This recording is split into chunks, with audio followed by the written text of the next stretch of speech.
Hello friends, good morning. जैसा कि मैंने आपको कल बोला था कि मैं आपके सामने एक मतलब एक सब्जेक्ट उठाया है मैंने, फाइनेंशियल अकाउंटिंग, जिसका मैं हर एक टॉपिक हर एक दिन आपको रिवाइज करवाऊंगा। सो मैं आपके सामने फर्स्ट टॉपिक लेके आया हूँ, management and scope of accounting. This is our first blog. सो आपसे रिक्वेस्ट करता हूँ कि ये ब्लॉग देखने के बाद आप सब कमेंट करें, बताएं मुझे अगर और कोई इसमें हम कुछ न्यू कर सकते हो, या फिर मेरी टीचिंग में थोड़ा और मैं ऐड ऑन कर सकूँ तो मुझे एक रिव्यू दें कमेंट्स में। और हाँ, मुझे साथ के साथ सब्सक्राइब भी करें। सो मैं स्टार्ट करना चाहूँगा। Meaning and scope of accounting. सबसे पहले मीनिंग ऑफ अकाउंटिंग। अकाउंटिंग का मीनिंग है क्या? First, called language of business. मतलब क्या है? अकाउंट, बिना अकाउंटिंग के हम बिजनेस नहीं कर सकते। अकाउंटिंग के बिना तो बिजनेस हो ही नहीं सकता। अकाउंटिंग मीन्स जैसे हम अकाउंट्स को मेंटेन करना, अकाउंट्स बनाना, जर्नल कैसे बनता है, लेजर कैसे बनता है, उनसे फिर हम ट्रायल बैलेंस कैसे बनाते हैं, फिर हम प्रॉफिट एंड लॉस कैसे निकालते हैं, बैलेंस शीट कैसे बनाते हैं। This is all these items are recorded in the business. So it is very mandatory, like accounting in business. ठीक है? So it is called language of business. Second है, it communicates the results of the business to the users. यह हमारे users को भी मतलब business में जो भी रिजल्ट्स आया है वो हमारे यूजर्स को भी कम्युनिकेट करता है। यूजर्स भी दो तरह के होते हैं, इंटरनल यूजर्स और एक्सटर्नल यूजर्स। इंटरनल यूजर्स कौन से होते हैं? जो ऑलरेडी इन्वॉल्व होते हैं इन द बिजनेस में इन्वॉल्व होते हैं। वो कौन से होते हैं? लाइक मैनेजर्स, ऑफिसर्स, डायरेक्टर्स, वो होते हैं। और एक्सटर्नल यूजर्स कौन से होते हैं? जो कि क्रेडिटर्स और भी है, जैसे लैंडर्स और इन्वेस्टर्स, लाइक ऑल। ठीक है?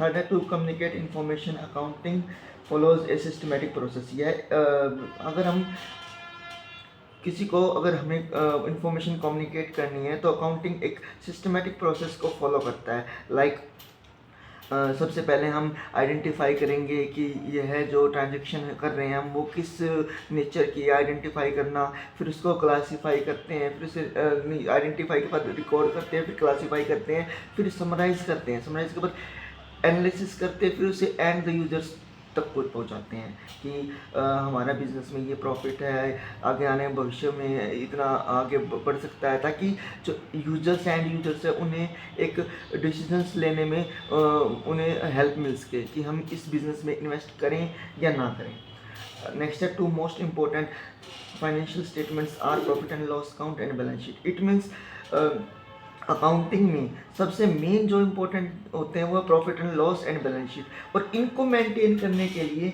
इसकी प्रोसेस में जो भी स्टेप्स इंक्लूड होते हैं वो हमें स्टेप बाय स्टेप अच्छे से करने होते हैं। लाइक जर्नल में भी सब्सिडियरी बुक्स, जर्नल वो मैं आगे आपको फर्दर पढ़ाऊंगा, आगे वाले आने वाले चैप्टर में पढ़ाऊंगा सब्सिडियरी बुक क्या होती है।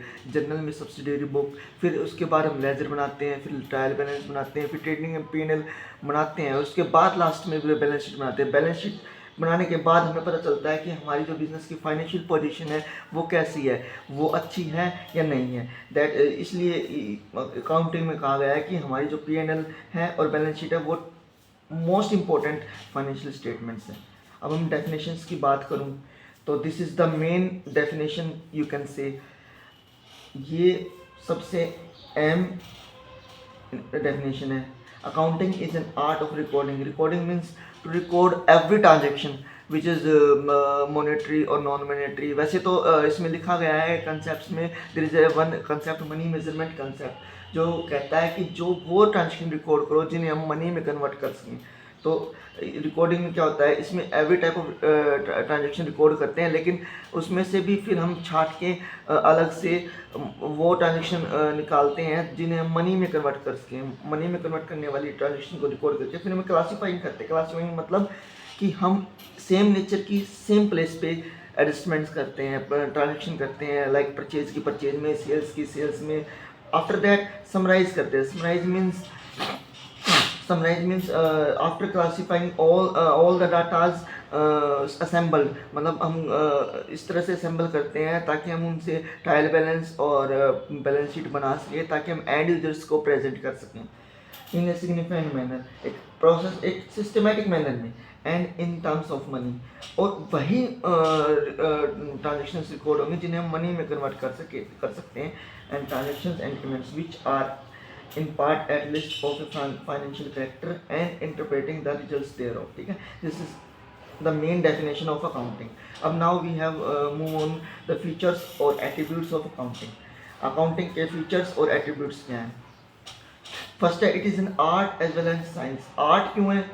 आर्ट वो इसलिए है क्योंकि अकाउंटिंग है वो एक स्टेप बाय स्टेप एक प्रोसेस से चलती है.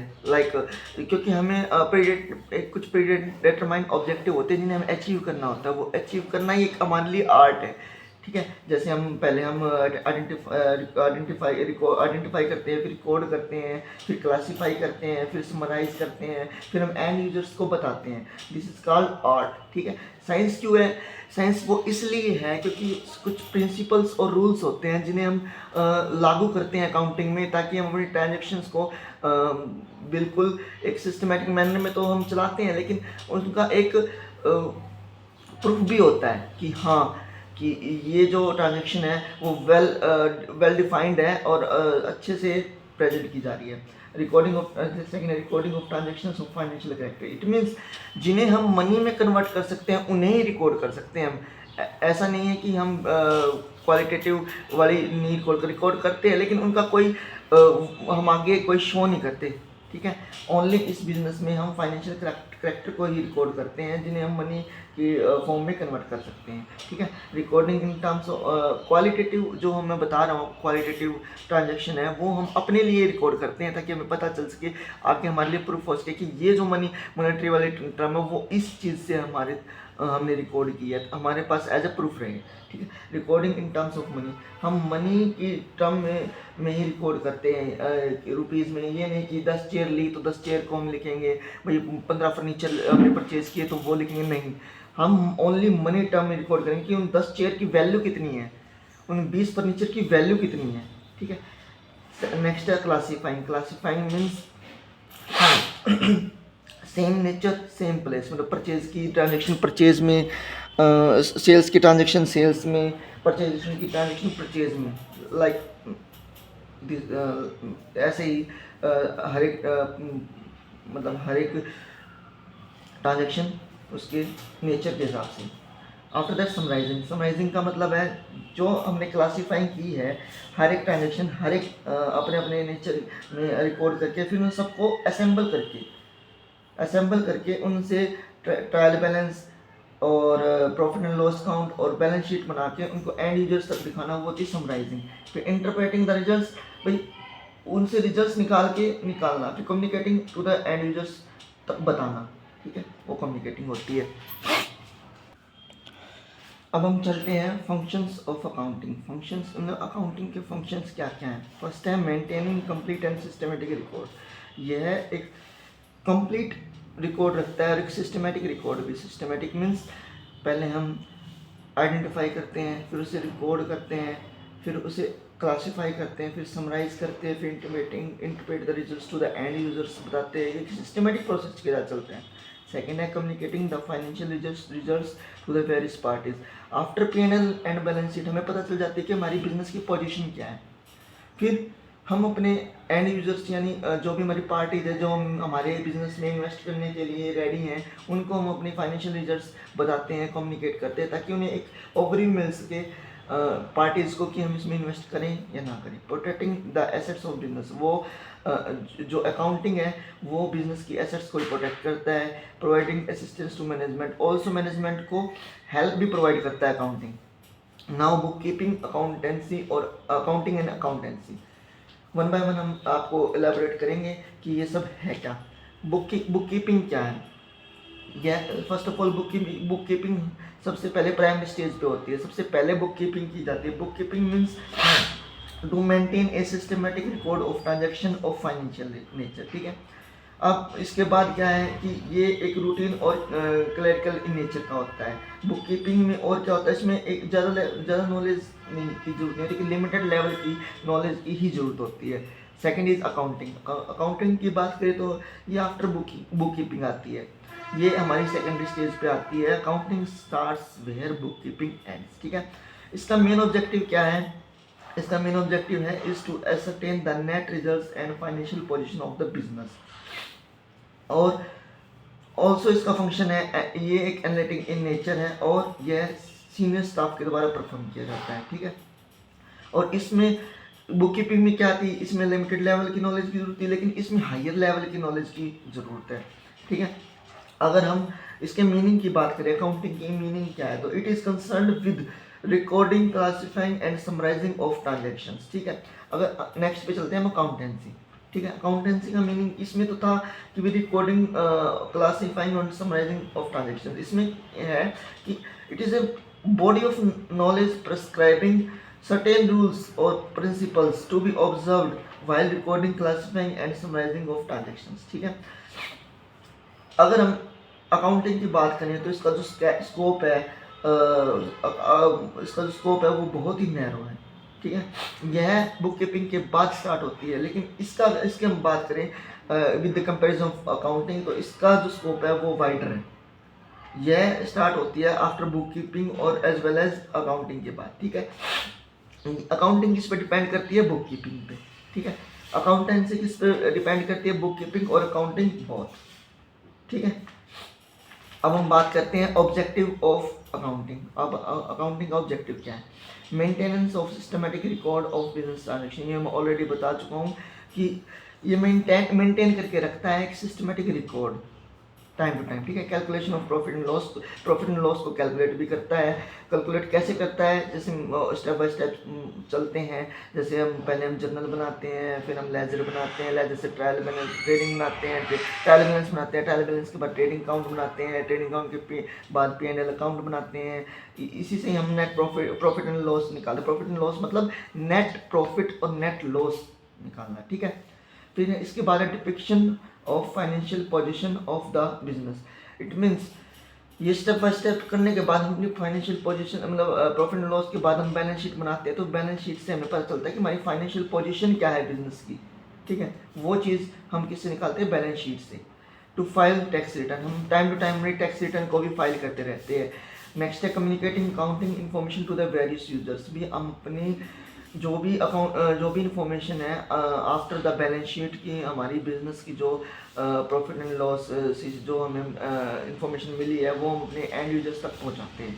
एडवांटेज और यूजेस क्या है अकाउंटिंग के? सबसे पहला है कि helpful in management of business.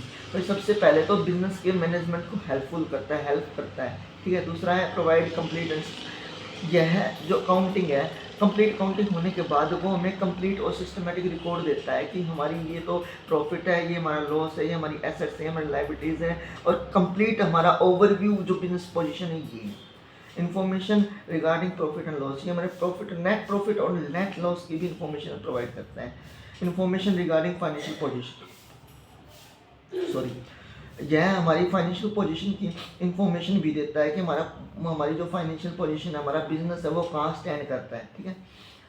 Facilitates comparative study, वह हमारी कंपैरेटिव स्टडी भी करता रहता है कि आने वाले मतलब पहले हमारा कैश फ्लो स्टेटमेंट कैसा था, अब कैसा है, और आने वाले फोरकास्ट भी करता है, टाइम टू टाइम फोरकास्ट भी करता है कि आने वाले समय में ऐसा होना चाहिए। कंपैरेटिव स्टडी करता रहता है, ठीक है। Helpful in raising loans, also loans देने के लिए भी हेल्पफुल है हमारी जो अकाउंटिंग है। Now limitation of accounting. Accounting की लिमिटेशंस क्या है? हर एक चीज़ की अपनी कोई लिमिटेशन होती है, वैसे अकाउंटिंग की भी लिमिटेशन है। सबसे पहले है ओमिशन ऑफ क्वालिटेटिव इंफॉर्मेशन। मैंने आपको पहले ही बताया था कि क्वालिटेटिव जो इंफॉर्मेशन है वो रिकॉर्ड तो करते हैं, वो हम एज ए ट्रांजेक्शन रिकॉर्ड नहीं करते, वो एज ए प्रूफ हम अपने लिए रिकॉर्ड करते हैं, ताकि हमें उस मॉनेटरी टर्म का प्रूफ रखने के लिए हमारे पास रिकॉर्ड हो, ठीक है। इसलिए हम क्वालिटेटिव इंफॉर्मेशन को हम एज ए ट्रांजेक्शन रिकॉर्ड नहीं करते। बेस्ड ऑन हिस्टोरिकल कॉस्ट, ये एक हिस्टोरिकल कॉस्ट पे ही बेस्ड है, मतलब जिस आइटम की सबसे पहली कॉस्ट आई है उसको बनाने में, उसी कॉस्ट से पे वो बेस होती है। आफ्टर दैट वो जैसे जैसे उसकी कॉस्ट चेंज होती है, वो हम उसको नहीं लिखते, ठीक है। थर्ड है influence by personal judgement. Personal judgement भाई डिफरेंट पर्सन्स के डिफरेंट व्यूज़ होते हैं रिगार्डिंग प्रॉफिट्स। लाइक कि भी कौन सा हमें मतलब डिफरेंट पर्सन्स के डिफरेंट ओपिनियंस होते हैं, लाइक कि कौन सा हमें मेथड यूज़ करना चाहिए, इसमें ये मेथड यूज़ होगा, इसमें ये मेथड यूज़ होगा। जैसे हम डेप्रिसिएशन का ही ले लेते हैं, तो कोई WDC लगाएगा, कोई कोई मेथड लगाएगा, तो उससे उनके प्रॉफिट्स पे इफेक्ट पड़ता है, जिससे उसके जो प्रॉफिट्स के जो फिगर है वो डिफरेंट डिफरेंट होते हैं, like on the different different views of the different different persons. ठीक है, इसी कारण हमें एक्चुअल प्रॉफिट और एक्चुअल लॉस हम पता नहीं लगा पाते। नेक्स्ट है बेस्ड ऑन अकाउंटिंग कंसेप्ट और ये ओनली अकाउंटिंग कंसेप्ट और कन्वेंशन पे ही बेस होते हैं। ये नहीं कि हम अपना कोई ओपिनियन दें कि हाँ ऐसा होना चाहिए, ऐसा नहीं। टोटली अकाउंटिंग कॉन्सेप्ट्स और कन्वेंशन पे ही बेस है। थर्ड है affected by window dressing. It means क्या होता है, हम अपने अकाउंट्स को इतना मैनिपुलेट कर देते हैं कि जो भी क्या कहते हैं, जो भी पोजीशन हो वो हमारे फेवर में आ जाए। ठीक है, अगर फेवर में नहीं भी है तो हम उस अकाउंट्स को इतना मैनिपुलेट कर देते हैं कि वो हमारे फेवर में आ जाए। वो होती है affected by window dressing. Unsuitable for forecasting. It means जो हमारे पास्ट रिकॉर्ड आइटम्स हैं, जो भी पास्ट रिकॉर्ड ट्रांजेक्शन हैं, उनसे हम ये पता नहीं लगा सकते कि फ्यूचर आने वाले भविष्य में, आने वाले फ्यूचर टाइम में क्या होगा। इसलिए अनसुटेबल फॉर फोरकास्टिंग। हम भविष्य के बारे में मतलब अचेत हैं, हमें पता नहीं कि भविष्य में क्या होगा हमारे बिजनेस को लेके। Thank you so much. मैं आपसे आशा करता हूँ कि मेरा ये फर्स्ट व्लॉग आपको, ये फर्स्ट सब्जेक्ट आपको अच्छे से क्लियर समझ में आया होगा। अगर फिर भी कोई डाउट है या फिर कोई सुधार की आवश्यकता है तो कमेंट ज़रूर करें। और हाँ गाइस, दोस्तों, मेरे चैनल को सब्सक्राइब ज़रूर करें। Thank you so much.